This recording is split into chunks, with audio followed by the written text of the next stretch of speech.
Hello, welcome back to Fertility Fact or Fiction, the show where we reveal the truth about all things infertility, answer your questions live. We are here tonight. I'm Dr. Rahi Victory, a fertility specialist, Canadian and American board certified, and my trusty sidekick Tarek Ibrahim from Ibrahim Strategies Group is here running the social media shows. So thanks for joining us. We have a real interesting fan-inspired topic tonight. Somebody asked us about the effect of dexamethasone on last week's show, so I said, hey, great topic. Let's find out about the effects of dexamethasone on your infertility treatment. And so that's the topic. I've actually got a couple of papers to look at very quickly, and then one more to mention. I didn't actually print it out. And then we can answer all your questions, because we all know that everybody has loads of questions. We have had some requests for doing a European-friendly show, which would have to be done earlier in the day. So we have talked about doing a Sunday show, so let us know your thoughts. How many of you out there think that it would be a good idea to do a Sunday show? Give us a thumbs up, or even better, like, comment, and make sure you share. And as always, if you're on our Instagram or our YouTube channels, make sure you like, comment, share, and subscribe or follow. So the topic tonight is effect of low-dose dexamethasone on patients with elevated early follicular phase progesterone level and pregnancy outcomes in IVF embryo transfer treatment. And it was a randomized clinical controlled trial. So that's a big mouthful. So what is this? This specific study, which was relatively recent, it was just 2018, looked at women who were undergoing IVF and those who started to get a slightly early rise in their progesterone level to see how much of a difference it would make if you put those patients on dexamethasone to try and suppress the progesterone. Why do you want to do that? Because if you have an elevated progesterone level early in the cycle and you're aiming for a fresh transfer, the progesterone will affect the lining. And if you inadvertently or inappropriately accelerate the process in the lining, you can actually be exposing the lining to what's effectively birth control by prematurely giving it too much progesterone, and your synchronization between your embryo and your endometrium is completely off. So you might have, let's say, 7 or 8 days of exposure of progesterone for a day 5 embryo, which should only have 5 days. Now it's over luteinized and it's more like birth control, so it's actually going to prevent the embryo from implanting. And that's actually how birth control works. That's exactly what it does. So these guys took their population. It's a Chinese study. It's called the Northwest Women's and Children's Hospital, and that's in Qihan, China. And they looked at their study population to analyze whether or not the dexamethasone would be useful in this particular group of patients. So in total, they had about 459 patients who went to that program and met the inclusion criteria. So what was the inclusion? They were looking for women that were doing the standard long-acting protocol. So these are women that are on long-acting Lupron ahead of time. So it's not an antagonist cycle, which we're more used to doing these days. And it wasn't the microdose flare protocol either, which some of you may have used for your Lupron cycles. They then made sure they were between the ages of 20 to 37, so reasonable age distribution. They were doing IVF and/or ICSI, and their serum progesterone level was more than 1.9 nanomoles per liter. And that was on day 3 or 4 of stimulation, which is a really early progesterone rise. Normally, if you are going to see a progesterone rise, you'll see it a little later. So these guys were kind of jumping on this as soon as they saw it if it happened early on. They had to have a reasonably regular menstrual cycle, 24 to 35 days, and a body mass index that was, again, reasonable. These are a bit thinner. It's a Chinese population, so they do tend to be a bit thinner than our population is in North America. Body mass index was 18 to 30. Who did they exclude? If you had recurrent pregnancy loss, they didn't include you. If you had endometriosis or PCOS, any significant uterine malformation, any significant systemic disease, probably things like diabetes, lupus, arthritis, and so on, and patients that had done another cycle within 3 months of the study, and then, of course, men with azoospermia. So essentially, they had a pretty reasonable, fairly tightly controlled study population. So they split it into two randomized groups. So if you had that elevated progesterone level, they randomly assigned you to either the dexamethasone group or the non-dexamethasone group. The dexamethasone group got 0.75 milligrams of dex per day, and they stayed on it until the day of trigger. So this is not a study of does your dexamethasone actually need to be continued after to help support implantation. This was just getting you up to the time where you were triggering for release. After that, they stopped it. And so they were looking at the cumulative live birth rate to see if it made a difference between the two groups. So good study. They managed to find that there were actually 459 that they were able to randomize out of 478 total. 19 patients refused to participate. 230 went in the DEX group, 229 in the control group. And so they went ahead and did their retrievals.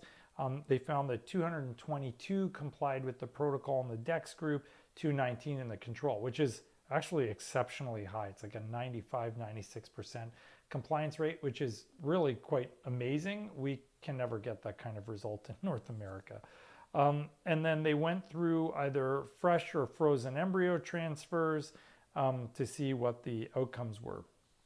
So looking at the data, the first table that they have, I'm not going to show you, but it's basically a comparison of the two groups, their ages, their body mass index, the causes of infertility, and there were no statistically significant differences between any of the group categories they looked at. So age, BMI, the antral follicle count, whether they had a high or low testosterone level or any other hormone levels, progesterone levels, etc.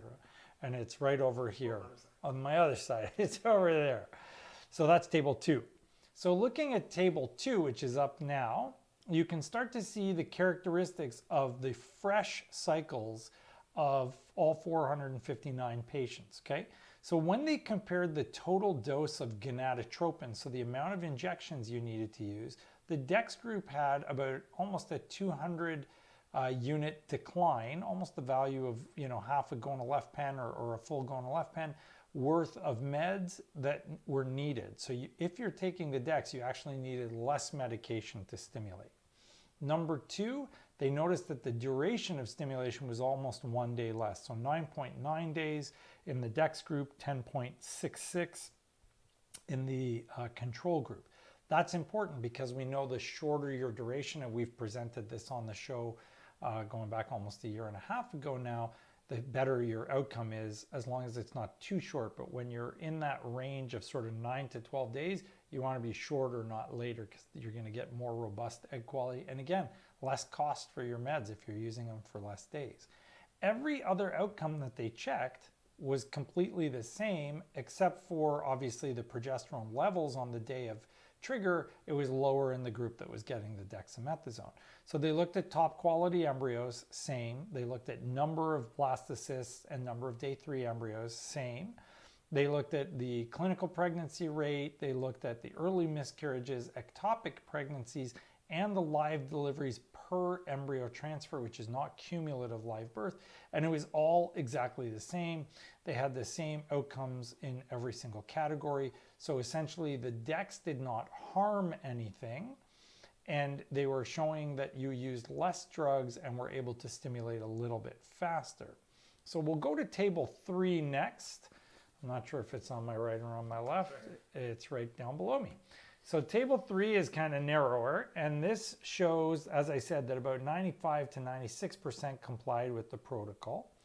And when you look at the cumulative live birth rate, which is kind of in the middle there, you can see that the cumulative live birth rate was 70% in the dexamethasone group versus 61% in the control group. And that was highly statistically significant. So in other words, the DEX group over time, so you're now including frozen embryo transfers, actually ended up doing better than the control group that was not exposed to dexamethasone. So for those that are wondering, well, does this account for the fresh only versus fresh and frozen? These were cumulative, so obviously it would have included some of the frozen embryo transfers. And whatever that DEX impact is, it's probably a little bit more long-lasting than just in that current fresh cycle. We'll jump over to table 4. Table 4 looked at the delivery characteristics and characteristics of the newborns. So the important thing here is there was no difference between anything. So what did they look at? Vaginal deliveries, cesareans, the gestational age at delivery, the number of preterm deliveries and very preterm deliveries, birth weights in all different categories. They even looked at APGAR scores, and they looked at neonatal death, which thank God there were none of, except for in one twin pregnancy in the control group, which had a fetal heart defect. And that's to be expected in this kind of size of a study. You're going to have at least one child, most likely, that has something significantly wrong. So where does this leave us for Dex? Well, in this particular study, they noted that dexamethasone shortened the duration of your stim, decreased the amount of drugs you needed to use, and gave you the exact same sort of short-term outcome and a slightly better, almost 10% improvement in cumulative birth rate. That's substantial. A 10% increase in your success rate is a lot. And when you're looking at a 60% versus a 70%, I'm quite sure none of you out there would turn down that 70% success rate. So does Dex work in this particular scenario when you have patients with rising progesterone levels? It appears that it does. This is solid data. It's a randomized controlled trial. What about patients that don't have a strong ovarian response? Well, there's a study for that too, but it's a lot older. We're going back in to 2001. This is from Human Reproduction. The lead author is K-E-A-Y. And this is out of the University of Warwick School of Biological Sciences. That's in England, along with Coventry and Sheffield. There was a collaborative effort. The University of Bristol is involved as well.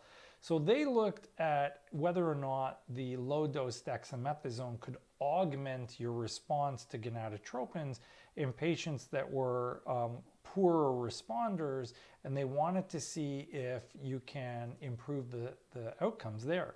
So what they showed in this study is that there, and I'm just going to give you the abbreviated version, is that there was almost a 80% decrease in the chances of canceling your cycle. Now, I can tell you that for any fertility specialist, the worst feeling possible is when we have to cancel your cycle. None of us like canceling a cycle. We hate canceling a cycle. And the reason is it's devastating to everyone. It's devastating to the patient. It's devastating to their partner. The lab is upset. We're upset. Everyone's ready to go. The nurses have worked hard to arrange your protocol. And when it falls apart, we all feel devastated for you and devastated for all the effort that's gone into this medically, emotionally, financially, physically, on everyone's side. So cutting that down by almost 80% is huge. So in this case, it went from 12.4% for the control group that did not get dexamethasone to just 2.8%. And 2.8% in a population with very poor ovarian response is pretty awesome. I mean, that's a really good number. When they looked at the outcomes, there was no difference. So you're not compromising the patient's care in any shape, way, or form. So overall, does dexamethasone look like it has a benefit? It certainly does. In terms of patients with poor response, you can reduce their cancellation. In terms of patients with progesterone rises, you can improve the live birth rates. So a lot of people I could tell from looking at the Instagram feedback, were thinking we were going to talk about the impact of dexamethasone on recurrent implantation failure or recurrent pregnancy loss. So I didn't want to leave you guys hanging. That wasn't the point of tonight because that's not what was originally asked for. But we've done a review on our show of the various things that work for recurrent implantation failure. It was actually about 6-7 months ago. You can find the video on our YouTube channel there. But there are studies that have shown that if you use aspirin and dexamethasone, and in fact, there was a very recent study, together, I think it was 2020, that you can actually improve the live birth rates even in patients with recurrent implantation failure. There is something kind of magical about this Dex that seems to be improving outcomes for patients. And so if you're looking at this from the standpoint of, I can't maintain my pregnancy, I keep having recurrent failures implanting, or I'm miscarrying a lot, there is data out there which is supporting the idea that dexamethasone could be what you need to use. So in that sense, you may need to use it before, and then when you go for your frozen embryo transfer, or if it's fresh, you may want to continue that steroid after. We certainly use prednisone. It basically does the same thing. Maybe we'll try some Dex. But because of this, I think I will add the dexamethasone regimen to the patients that are trying ovarian stimulation protocols with weaker ovaries, because if we can get an 80% reduction in cycle cancellation, that would be hugely beneficial. So in summary, can dexamethasone help improve your IVF cycle? It definitely can. If you have a high rise in your progesterone early on, you can quell that rise with this, use less meds, use a shorter duration of stim, and achieve a higher cumulative pregnancy rate. If you have a poor ovarian response, you can drastically reduce your cycle cancellation rate. And if you've had recurrent implantation failure or miscarriages, in combination with aspirin, it does appear to be beneficial and can reduce your failures or your miscarriages. So there is a lot of data supporting this use. And so I do think it's something you guys should all consider if you're going through your own journey. Thank you for joining us for Fertility Fact or Fiction. We love doing this part of the show. It's great. I know a lot of people start joining us now because they want all their questions answered. So make sure you like, comment, share, and subscribe. Our YouTube channel is going crazy these days. We've got 2 videos over 20,000 views and a couple more coming up quickly. So for sure, spread the word. We are happy to get these videos out to everybody to share. So we're going to take your questions live now, and we've got Tarek here to ask. And Tarek, again, is fasting, so in 15 minutes you might hear him chatting with his mouth full. Fire away. I'm currently on CD8 and have 20 follicles and have PCOS. I was told I might end up having my cycle canceled if I have any more follicles grow. If I go off of the injections, will I still ovulate? So you will ovulate unless they prevent you from ovulating. So that's a different story. You may need to take something like Cetrotide or a Lupron shot to prevent ovulation. I would recommend you take Cetrotide because Lupron may actually force you to ovulate if you use it the wrong way. Nevertheless, the important thing to remember is that you don't need to cancel your cycle for any reason. Even if you have tons of eggs, as long as you use a Lupron trigger and you either use minimal or even no HCG, there's no impact. I took 50 eggs out of someone today, 55 actually, and we took 42 mature follicles out of another patient the other day who was acting as an egg donor, and they've both done fine because we used a Lupron trigger and they've done well. So you should never need to cancel your cycle because you're making a lot of eggs. You do have to be careful. They may need to be watchful of the high estrogen levels, prevent blood clots and so on, but there's absolutely no reason to cancel. We very rarely, if ever, cancel a cycle because of the number of eggs that are there. So that would not make sense. You should be able to proceed. Great question, by the way. Hi, Dr. Victory. I had my partial hysteroscopy in December. Things have gone well with it. However, the last few months I have been very aware of my ovaries. It is painful to stand up or sit down. It seems to happen when I should be on my cycle. What can I do about the pain? I think you meant partial hysterectomy, not hysteroscopy. Yeah, hysterectomy. Partial hysterectomy. Yeah. So you need an ultrasound. If you're having pain after a hyst, it's not really normal. Could be caused by scarring. You might have an ovarian cyst.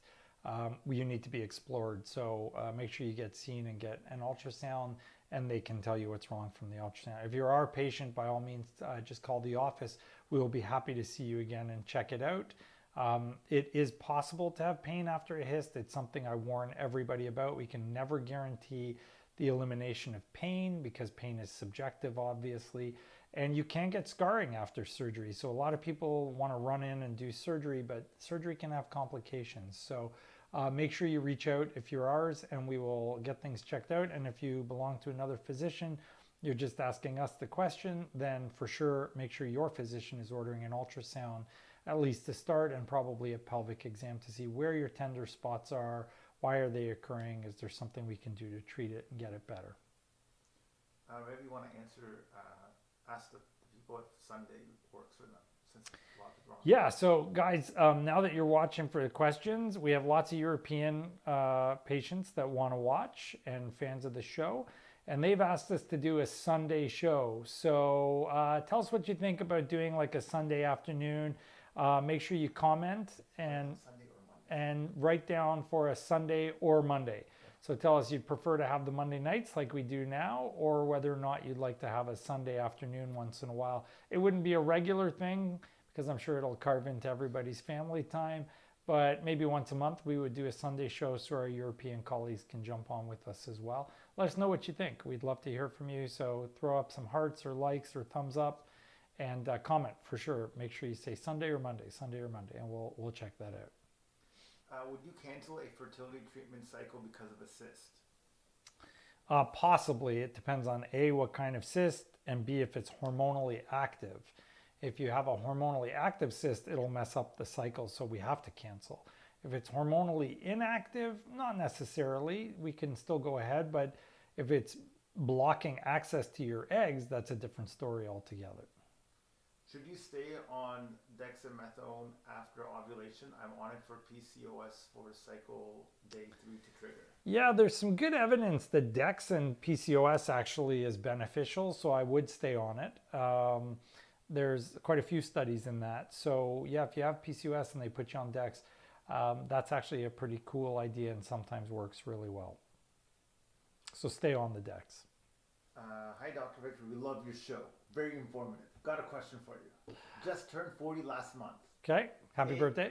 AMH 0.47 nanograms per mil. Okay. Started trying a year ago and got pregnant right away and miscarried at 10 weeks. Oh, I'm sorry. It's been 3 months since we've been trying again, getting very impatient. Would you suggest doing medicated IUI with shots and letrozole at the first resource, or should we go straight to IVF? What is our chances for each of these procedures? How much does the Zymo technique increase the IUI success? And what can the patient do or make sure the clinic does to increase success rates? Big one. Wow. Okay, so let me answer the question of success, and then you'll have to decide what's right for you. I can't really tell you. So success at 40 with IUI is going to be a maximum of about 5 to 10% per cycle, versus IVF, where in a really good center, if you produce enough eggs, you can get as high as like anywhere from a 25 to 40% success rate. So it very much depends on the quality of your eggs, the quality of the sperm, how many eggs you can produce, and so on. Your AMH is on the lower side at 0.4. It's certainly not terrible, but it's not ideal.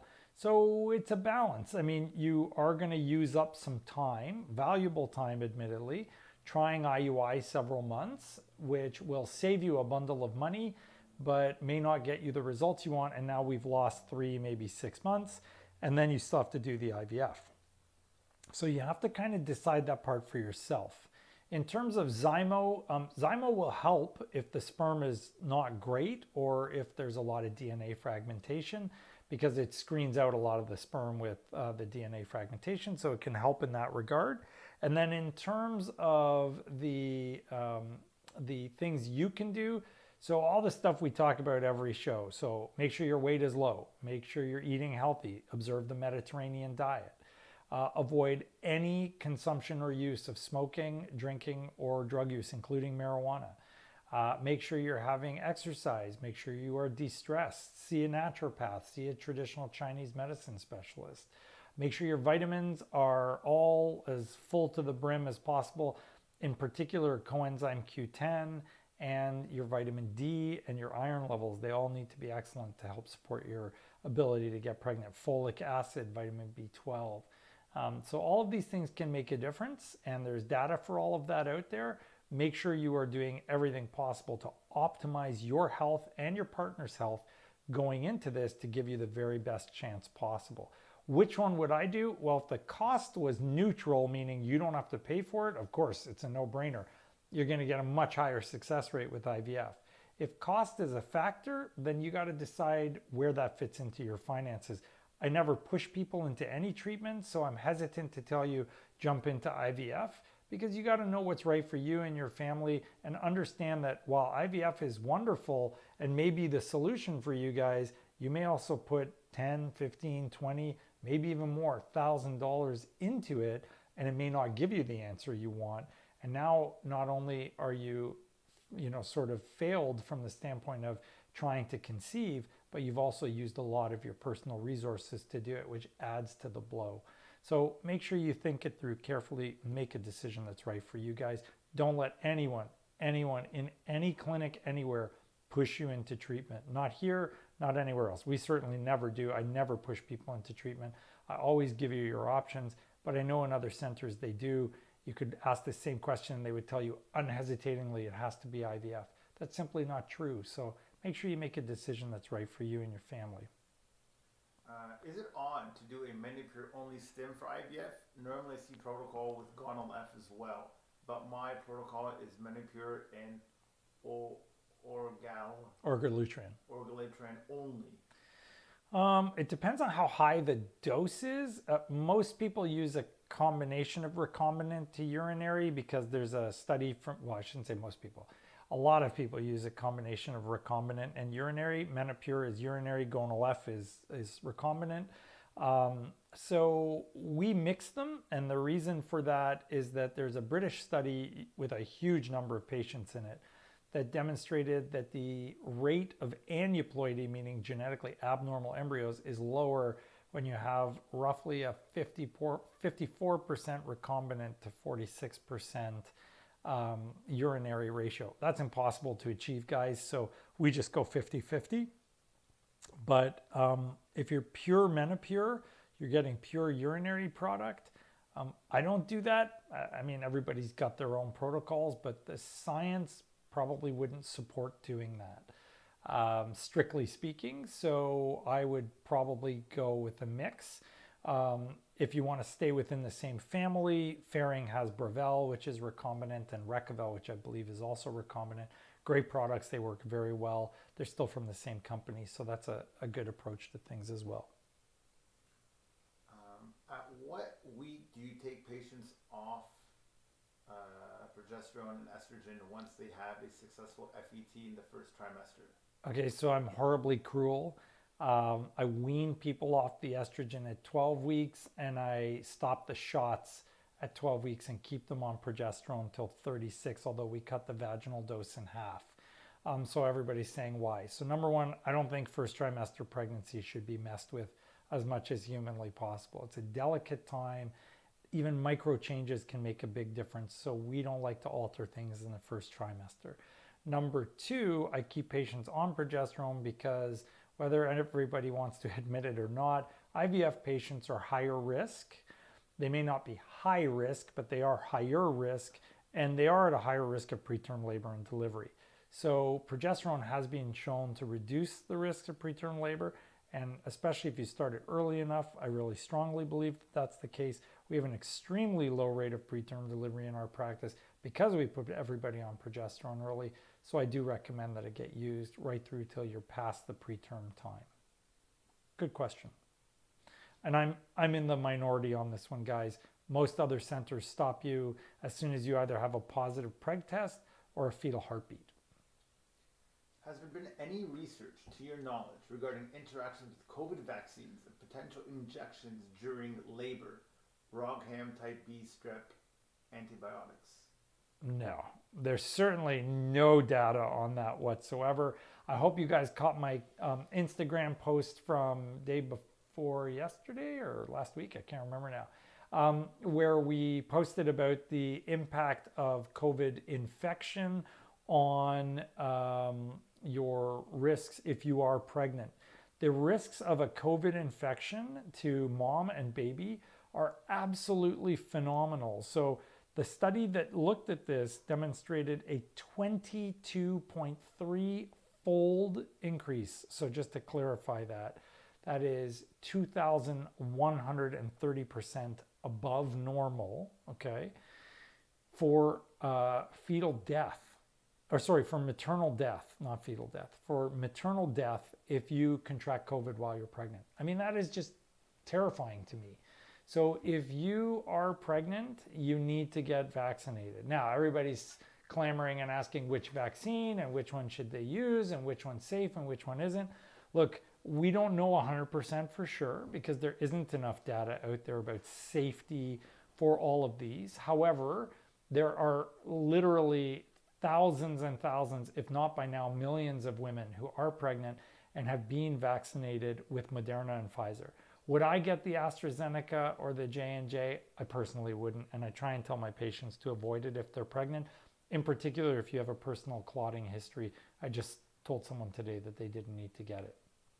But the Moderna and the Pfizer are no-brainers. You should be getting those and you should be lining up for those. No question whatsoever. And once you're pregnant, there's no evidence that it alters anything.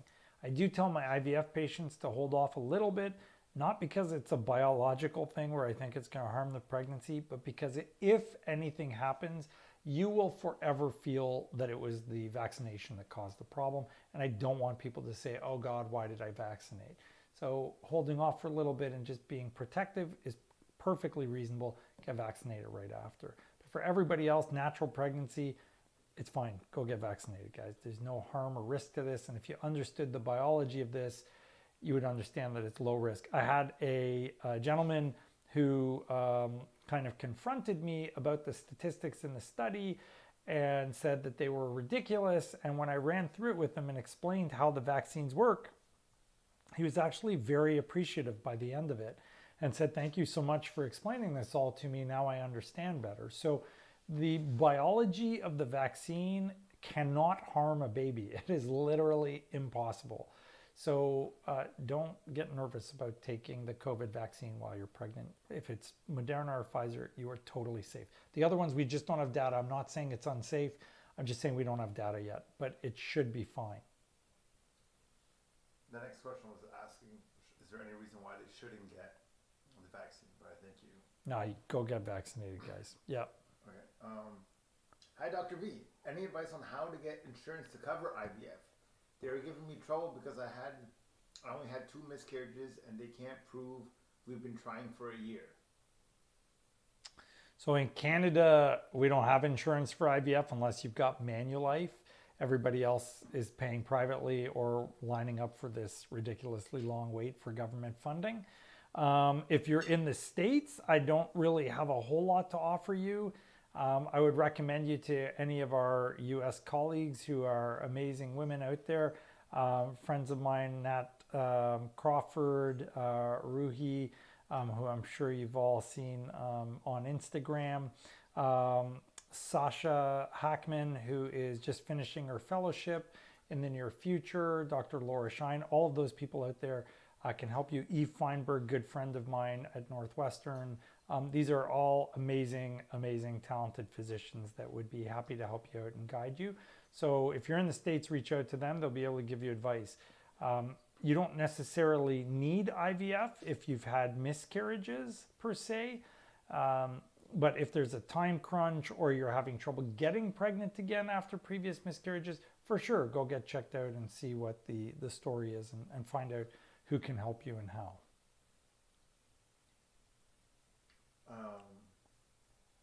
Now that it's safe for COVID. Okay. Now that we know it's safe to have the COVID vaccine while pregnant, do you still recommend waiting 2 months before doing any fertility treatments? I do. So if you look at the data from the initial Pfizer trial, it shows that the antibody peak occurs at 2 months after the initial vaccination, even when you get the 2-3 weeks apart. So the peak immune response is going all the way until 2 months. Now, is that directly going to have an impact on the implantation? I don't know. But does it make sense to get pregnant when you've kind of maximally activated your immune system? Probably not. I mean, we have whole journals and a whole field dedicated to immune-mediated reproductive problems. There's actually a journal of reproductive immunology, which we've used studies from on the show here. So does it make sense to get your immune system really running right around the time you want to implant an embryo? No. So why should you wait? Because after you hit that peak, your immune system is going to drop off and it's going to calm down. So it makes sense to wait those 2 months. Everybody's telling everyone to just go ahead and get pregnant right away. but we don't actually know in a fertility population if that's a good idea or not. And I'm certainly not willing to tell my patients to run out and spend thousands of dollars on treatment that could be compromised by vaccination. So for my patients, I tell them all biologically, it makes more sense to wait from the standpoint of get the vaccine. I don't want you waiting to be vaccinated. Get your vaccine, but wait to get pregnant for 2 months. And guys, 2 months is not going to make a difference. Even if you have diminished ovarian reserve, they've got studies and we've reviewed them that show that even up to 6 months is not going to make a difference. So get your vaccine, wait your 2 months, go ahead and get pregnant after that.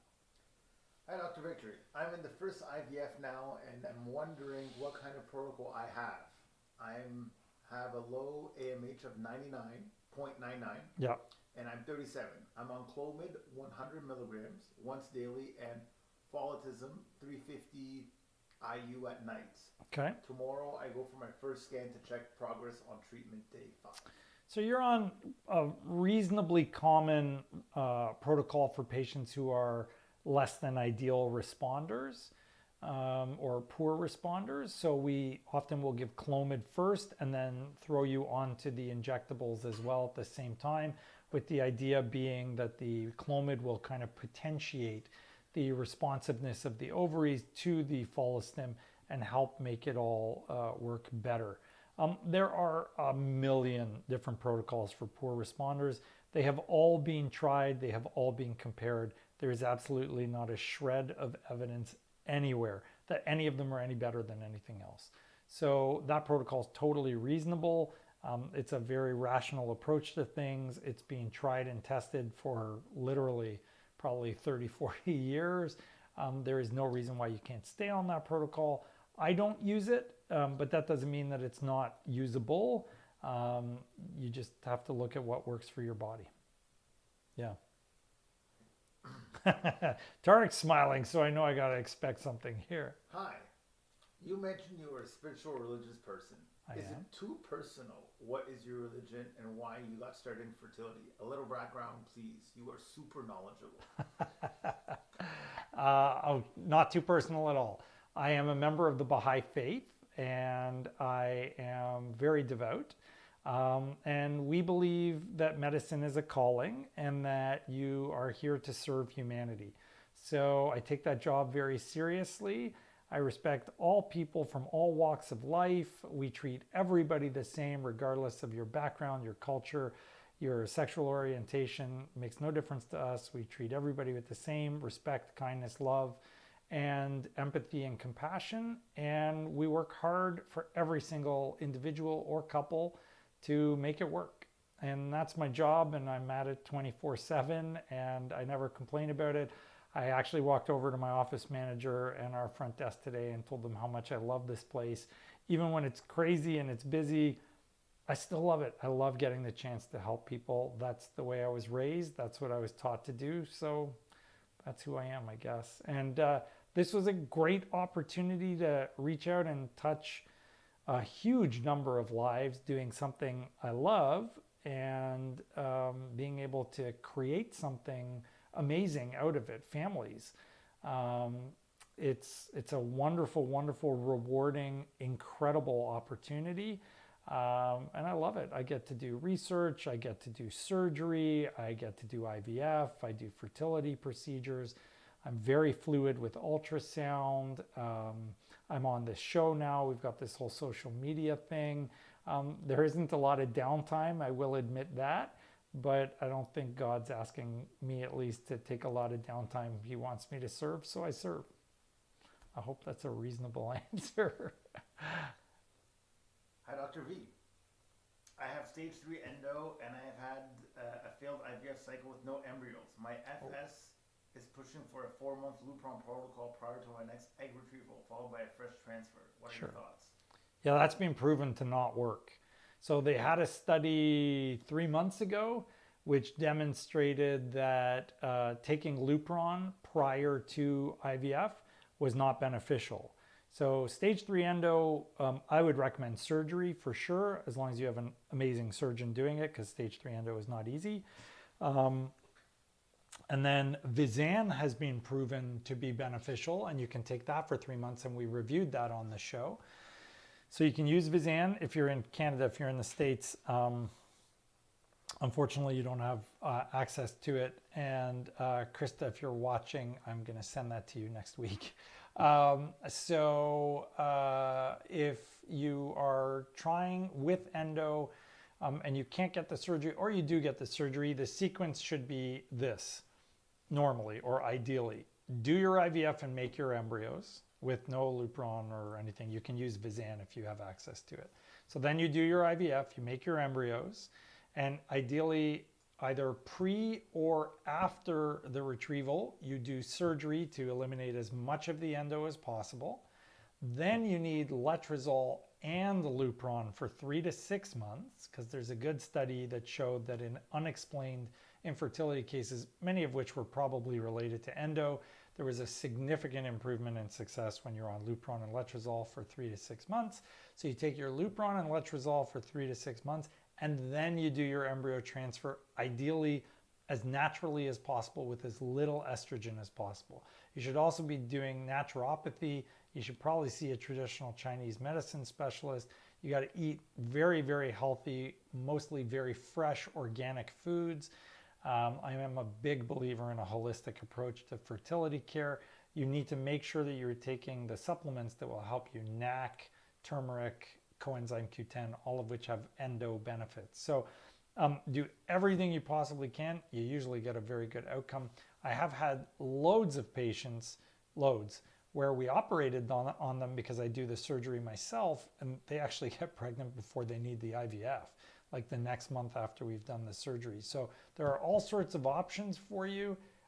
Make sure you're following a full protocol. But Lupron before the IVF has been proven to be useless, so I would not support that, but maybe your doctor is aware of something different. I don't know.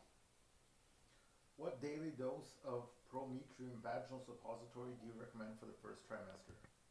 2 tabs, which is 200 milligrams total, because they're 100 each, 3 times a day vaginally.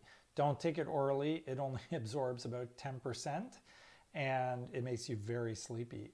Progesterone in a high enough concentration is an anesthetic, so don't do that. Yeah. In what case do you recommend a combo cycle of letrozole and injectables? What is the benefit? Yeah, so actually I recommended it today to somebody because she either makes not enough eggs or too many. So the benefit can be one of 2 things. If you're doing an IVF cycle, you can kind of potentiate the stimulation and try and make more eggs. Or if you're super careful about it, you can use Clomid or letrozole and then start the shots late, and it actually helps you make fewer eggs than just pure shots alone. So it's a nice way to blend the 2 and get a little bit less egg risk in terms of multiples, but still have a robust response enough to complete your cycle. If you're using it earlier together, you can actually potentiate the responsiveness of the ovaries. A lot of people use that as a poor responder protocol. I don't. I like microdose flare because it just works for us, but a lot of people use the letrozole approach. I haven't really seen that it makes a difference, so for me, the microdose flare is easier. Thank you, Dr. Victory, for all the important info and research. It helps us understand more and more about what Dex does. Cool. We really appreciate what you do, helping everyone in the infertility world. My pleasure. Thanks for watching. Appreciate the comments. PCOS. Yeah. I've done 3 cycles of letrozole with no luck. Would you recommend IUI as the next step? Yeah, so if you have PCOS, make sure you're doing all the things we talked about for PCOS. So I've got posts on this. We've done shows on this. It's probably in every single show. So if you have PCOS, there are 3 elements to it. And this is assuming you have non-thin PCOS, because 10% of the patients are thin, 90% of the patients are not thin. So if you're in the not thin category, there are 3 elements to PCOS management. Number 1, you must be on letrozole because that's the best agent. And over 6 months of treatment, it has a 27.5% live birth rate. So if you've only done 3 months, there's nothing wrong with continuing longer. Number two, many, but not all patients will need metformin. So medication-wise, you've got your letrozole, you've got your metformin, you should consider those two. The next category is natural supplementation. So NAC, inositol, and coenzyme Q10, all proven clinically to be beneficial for PCOS patients. So you need to be on all three of those natural supplements. And number three, you must observe a 1,500 calorie diet or less per day. You need to eat that spread out across 6 meals: breakfast, snack, lunch, snack, dinner, snack. And you must exercise, and walking is not exercise. I don't care how much you're walking, it's not exercise. You must exercise hardcore, like HIIT training, high intensity interval training. So you need 20, 30 minutes of nonstop muscle building, high impact exercise with ideally minimal breaks in between. So we always talk about Focus T25 because I've done it myself. It works. Right now I'm doing a 7-minute workout in the mornings because I injured my shoulder from a guy I found actually on Instagram called Chris Heria. He's this tattooed guy all over the place, but he's in incredibly good shape. I just started doing it the other day. It's 7 minutes. It helps you get fired up in the morning. Everybody has 7 minutes, and it's not even high impact. It's very low impact. I literally rolled out of bed, ripped off my pajama top, and just did the exercise right then and there, right in the bedroom. My wife did try to kill me, admittedly, but as long as you can dodge the the bullets, you'll be fine. So, that's a very, very easy workout. It's Chris Heria, Heria. And you can find the post. He even has an app, I think, that you can download, the Chris Heria app. So he's probably one of the fittest, strongest people I've seen, and clearly he knows what he's doing. So I am certainly by no means a fitness expert, but you must be physically active more than just walking to build muscle mass to help you with the PCOS. So back to your question of letrozole, you could definitely go 3 more months if you are already doing all of those things. If you are not doing those things, you should go 3 more months on the letrozole with adding all of those things. And adding IUI will obviously improve your success rates.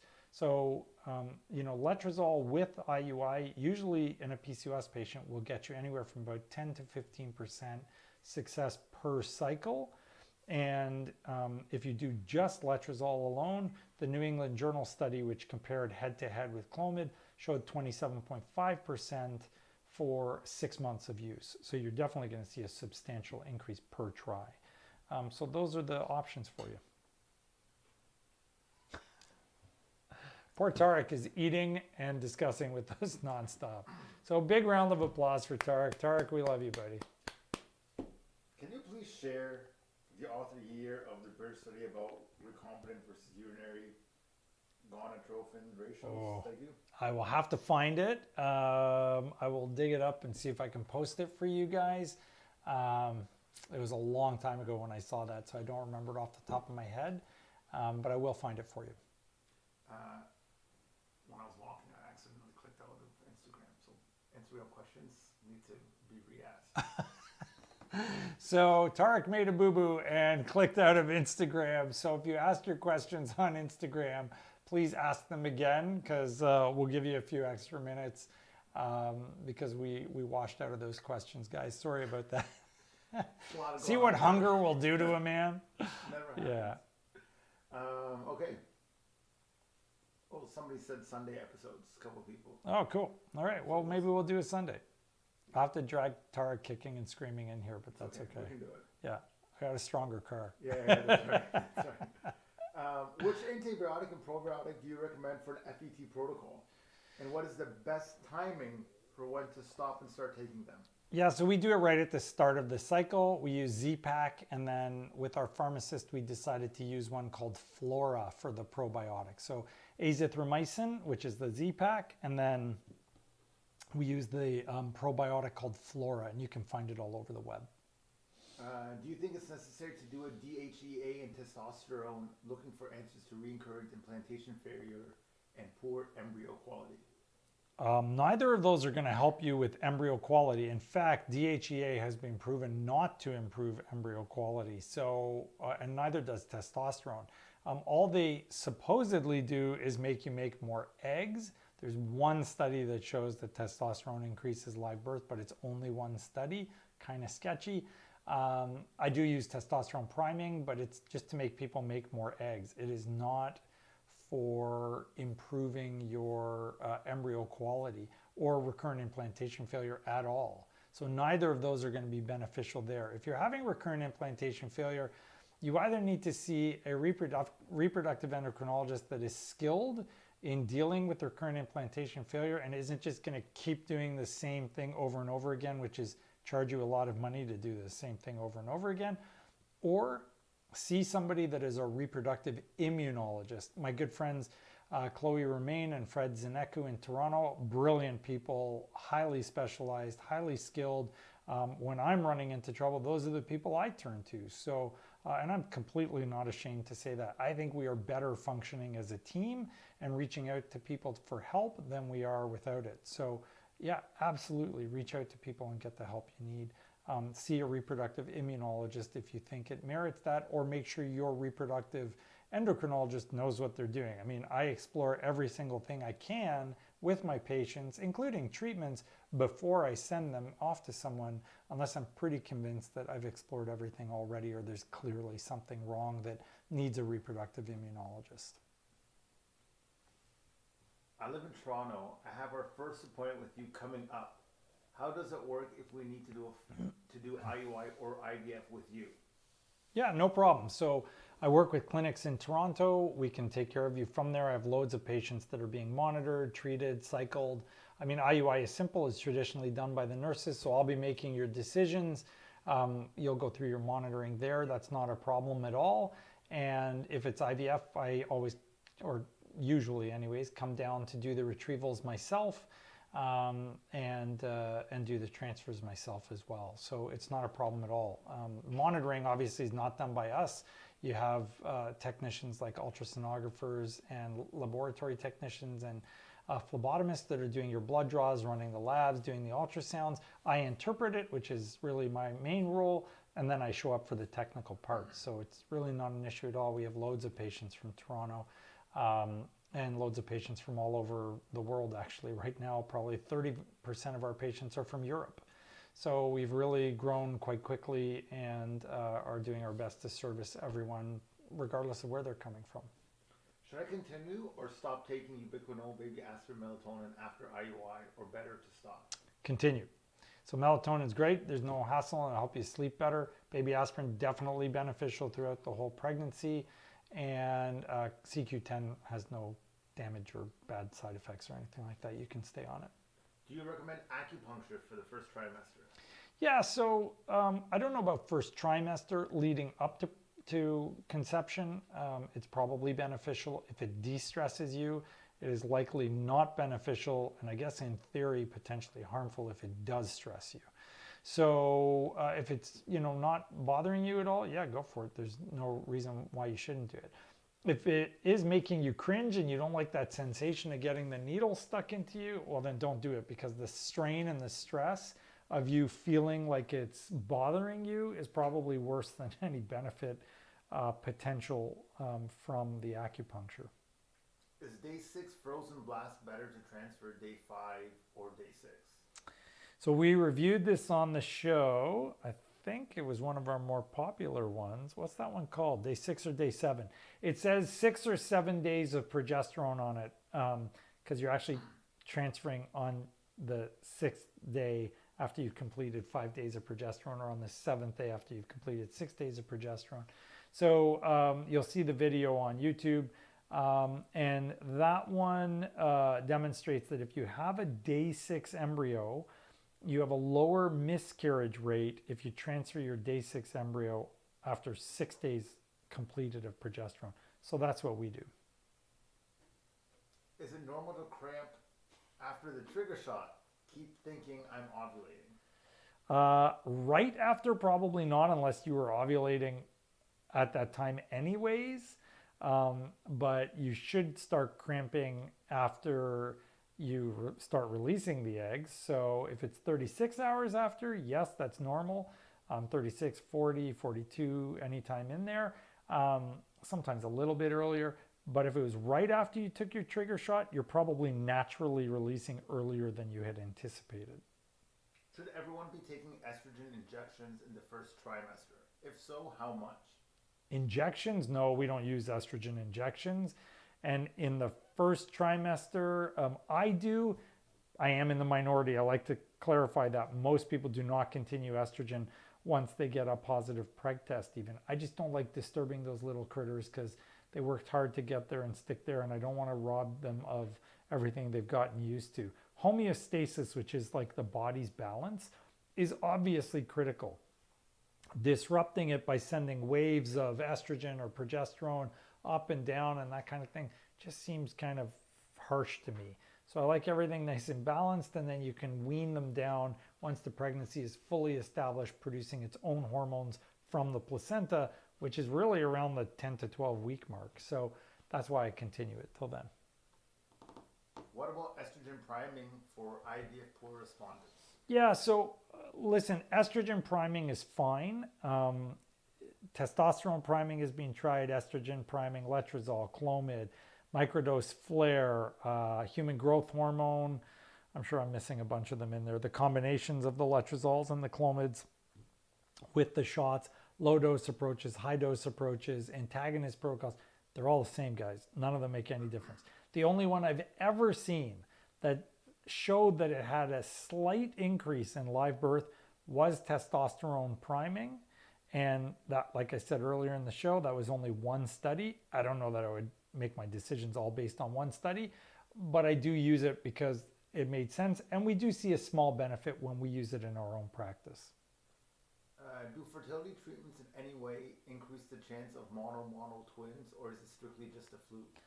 It probably does increase the chance of mono twins, yes. What do you think of traditional Chinese medicine? I love traditional Chinese medicine. So we had Mary Wong from Toronto, who is a traditional Chinese medicine specialist. Here in Windsor, we have Mabel Chung. She's amazing.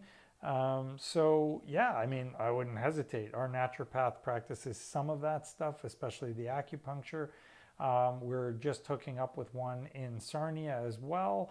Right now I'm referring everyone to Mary in Toronto. So yeah, I mean, traditional Chinese medicine is wonderful. Guys, there's close to 2 billion Chinese people. Their medicine has worked for them for literally thousands of years. Discounting it just because it's not Western medicine is illogical. So there's got to be something to it, and it's probably very practical and beneficial in some circumstances. Does it work for everybody? No. You know, can you treat everything with it? Obviously not. But is it usable? Is it helpful? Probably in many circumstances it can be. Any recommendations on increasing cervical mucus for natural conceive? You don't want to increase your cervical mucus to conceive naturally. We wipe away all your mucus to let the sperm get through more easily. And all of that cervical mucus testing is absolutely useless. So don't bother with that. If you want to naturally conceive, take your vitamins, make sure you're eating healthy, reduce your weight if you're heavy, and if you're not, that's great.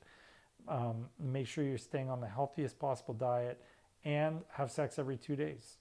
Every day around ovulation. That's all you really need to do. Don't be focused on mucus or anything like that, unless you have super thick mucus, in which case the only thing that people talk about is either guanefacin or cough syrup. There are some studies of guanefacin. It was equivocal as to whether or not it was really beneficial. Cough syrup, there are no studies, but people swear that it thins out their cervical mucus. Definitely don't want to make more. That wouldn't help you. Mucus in the cervix is designed to stop the sperm from getting through. So you don't want more of it, you want less of it. Hi, which protocol you recommend for a woman at 43, AMH 0.29, FSH 14, AFC 5 or 6, mini IVF or full IVF? Thank you. I'm not a believer in mini IVF, so I would always recommend full IVF or a duostim protocol. That's going to be tough. You have to see how you respond. If you're making multiple eggs, that's great. If you're not making multiple eggs, then you either have to go natural cycle or you need to consider a donor. So I would do a full stem. In those circumstances, we like the microdose flare protocol, but anything is an option for you. And we use fairly high doses of meds. What happens if you start estrogen priming, but cycle begins on second day of Cetrotide? Is the priming from only a few days worthless? I'm not sure how you got from estrogen priming to Cetrotide, because if you're estrogen priming, you shouldn't need Cetrotide, so I'm very confused there. But remember that bleeding during your cycle is irrelevant to your cycle unless your hormones are messed up. So if your hormones are doing what they're supposed to do, your eggs are growing, the follicle sizes are appropriate, where and when you bleed or spot is irrelevant unless you're going for a fresh embryo transfer, which we basically don't do very much of at all anymore. So that should not be a concern for you. Yeah. Do you recommend continuing with chiropractic appointments once pregnant through IVF?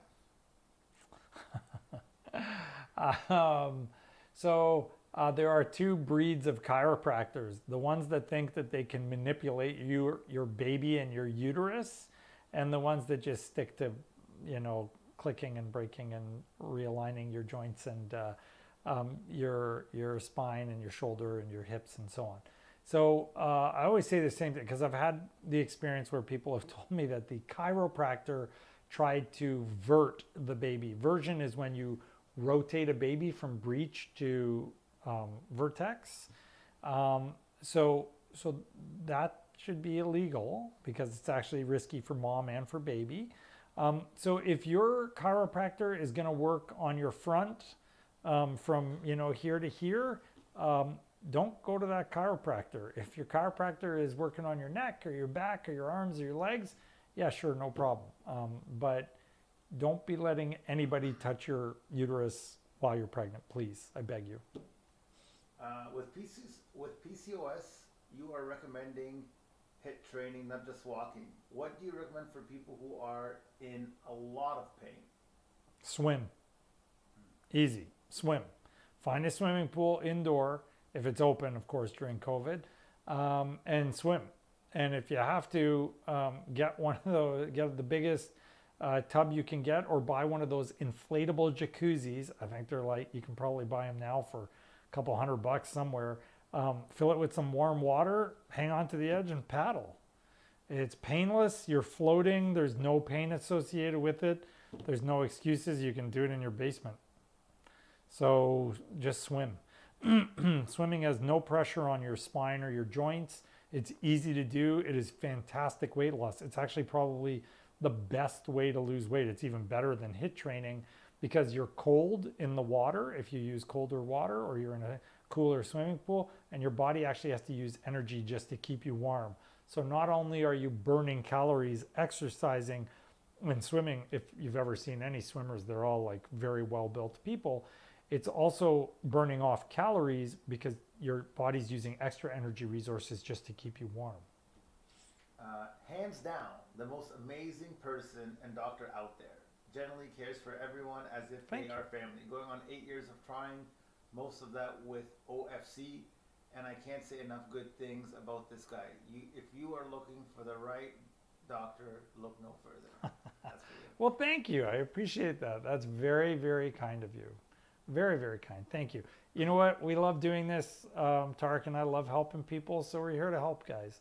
Gosh, I think I'm blushing. My partner had a vasectomy 6 years ago. Okay. And I would like to try IVF. Will his sperm still be viable? Yes, his sperm will be viable. I would recommend an extraction procedure. It will be coated in antibodies, so it's not ideal. Make sure he's doing all the healthy stuff first. You can get the sperm extracted before you do the IVF, just to be sure, and that's what we would recommend. What are your thoughts on low-level light therapy for low responders to IVF? Low-level light therapy? I've never even heard of low-level light therapy. Should we look it up on the show? That's a great Guys, we're going to look up low-level light therapy. All right, ask the next question. I'll see if I can find something. The next question is also a serious A question. low-level light question? No, but Oh. also, I can't answer it. if Okay. that's Dr. Tarek strikes out again. Oh my God. I'm on a roll here. All right, go ahead. Hubby is exposed to gamma radiation from his job. Is that very concerning on the quality of his sperm on birth defects? Do you know if there are anything he can do to detox his body? So he should, I mean, if he's exposed to gamma radiation, that's X-ray. So you need to be wearing a shield. Otherwise, yes, of course, it's going to have an impact. How can you detox? I mean, that's not really oxidative damage. That's a lot of direct DNA damage. It's hard to detox that, guys. You could probably try and use a lot of vitamins and natural therapy, but that requires shielding. You can't avoid the damage of radiation. Okay, I'm on PubMed. You got something? Photobiomodulation with 810 nanometer wavelengths improves human sperm's motility and viability in vitro. Okay, granted, it's from a bunch of Iranian guys. I'm Iranian, so I always wonder about the trust of that. It's from Photobiomodulation Photomedical Laser Surgery 2020. That's the only thing I can find you on low-level light therapy and IVF. It's a great factor fiction. Well, there's nothing on it. What am I going to do? What did these guys say? In this study, sperm motility, viability, and DNA fragmentation index data confirm the superiority of NIR, which is, I assume, near infrared. I don't know. Laser at 0.6 joules per centimeter squared energy density compared with the red and red plus NIR PBM protocol. Wow. I got to read this. You know what? We've been talking about doing some review shows where I just go and look at articles or other people's websites and kind of review them. Let us know if you think that's a good idea. So maybe this was a good one to do that with. That might be a good one. We will promise not to laser any of you in the process of, no testicles will be lasered in the making of that video. So the individual that liked the Sunday's episode followed up with the question, so what?